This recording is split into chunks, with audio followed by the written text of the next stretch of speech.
Nightly greetings, one and all. William Theo here, homegrown and happy to bring you PTV News Now. And tops on our stories for tonight and at the hour, the National Irrigation Administration, or NIA, is tapping LGUs to help broaden coverage of BBM rice sold to the public. BBM rice, which sells for a modest 29 pesos a kilo, is only sold to the elderly, PWUDS, 4-piece beneficiaries, and pregnant women in select NIA offices nationwide. It is also one of the sources of the Department of Agriculture's Rice for All program.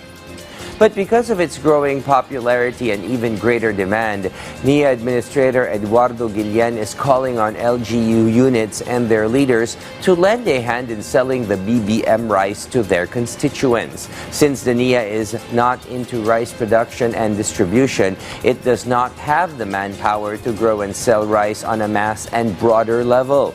The National Irrigation Administration, though is engaged in contract farming with farmers' cooperatives whence their supply of BBM rice and the DA rice is sourced.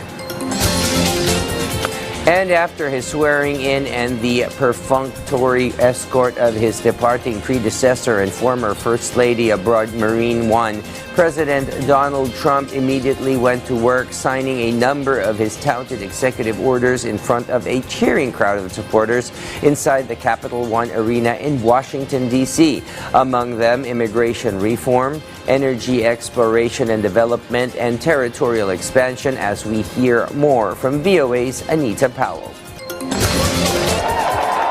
On this historic first day of his second term in office, President Donald Trump laid out his vision for a bolder and larger United States.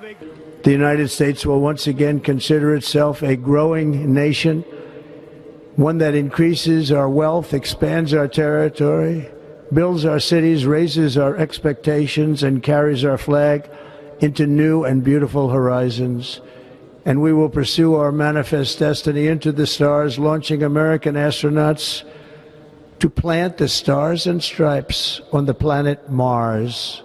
Then he got to work, signing a stack of executive orders. He said they include a declaration of a national emergency at the southern border that would allow the deployment of troops, and a national energy emergency that will allow more domestic extraction. He also declared that there are only two genders, and said he would order that the Gulf of Mexico be renamed the Gulf of America.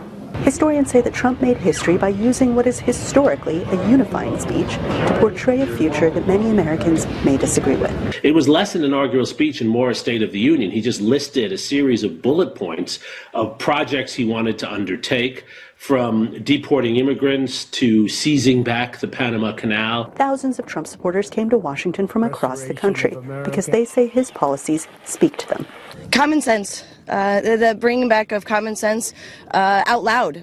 So many people have, in my position, feel like we are the silent majority, and I think this is going to give us the opportunity to speak out loud and to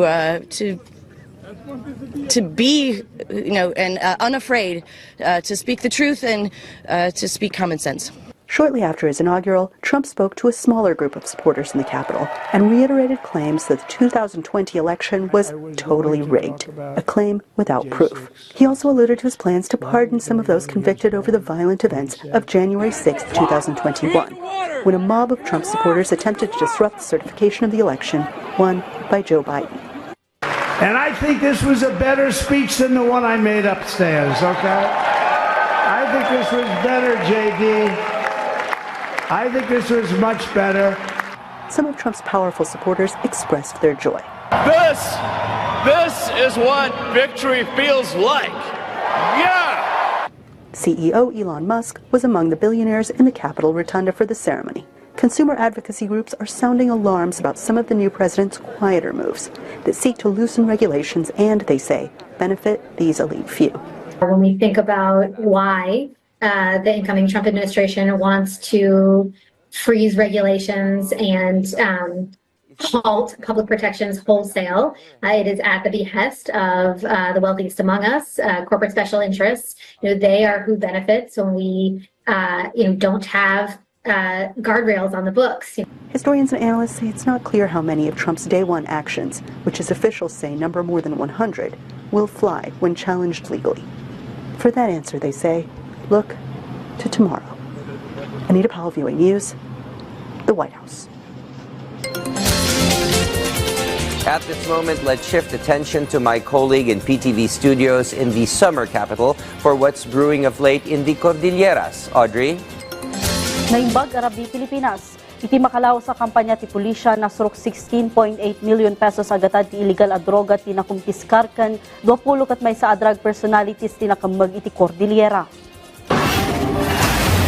Upat apulo kat siyam operasyon ti insayang kat ti Procar anang itunda iti panakakumpiskarte na surok 70,000 na fully grown marijuana plants, 1,500 a pedaso ti marijuana seedlings, na surok 20,000 a gramo ti marijuana leaves kan fruiting tops, agadup upat a gramo ti marijuana kush, 55 ml ti marijuana oil kan 24 grams ti maatap a shabu.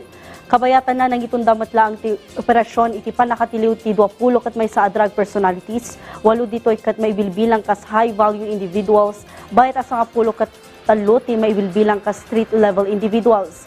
Dagiti ang nabaligi nga operasyon ti pulisya kat mangipaganat-gat iti naingat a kampanya ti Procar kontra iti illegal a droga iti reksyon. Iti sabali pay adamag na lukatanan ti Drug Rehabilitation Center iti Dolores Abra, kaday iti agserbi abalay dagiti persons who use drugs wenno PWUDS bayat iti panagpaagasdakan panagsublida iti kagimungan.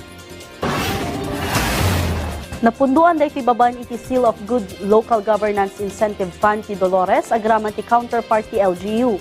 Agserbi da iti atulong ti panakipatungpal dagiti aktibidad kontra illegal a droga iti ili.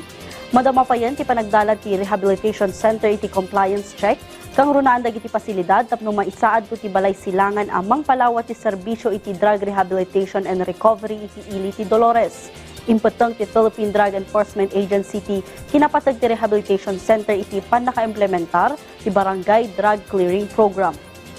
Saludo po ako sa inyo for the guidance and technical supervision, and of course our municipal mayor as overall manager in the implementation of this project.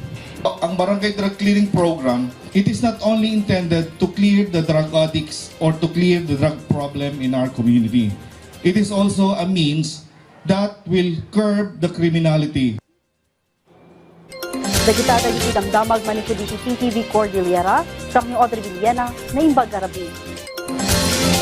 Many thanks, Audrey, and we've come to the program's end. Join us anew tomorrow for the evening set of breaking stories at the hour. Keep in mind to always stay connected by catching the news right here. I am William Theo, and thank you for watching PTV News Now.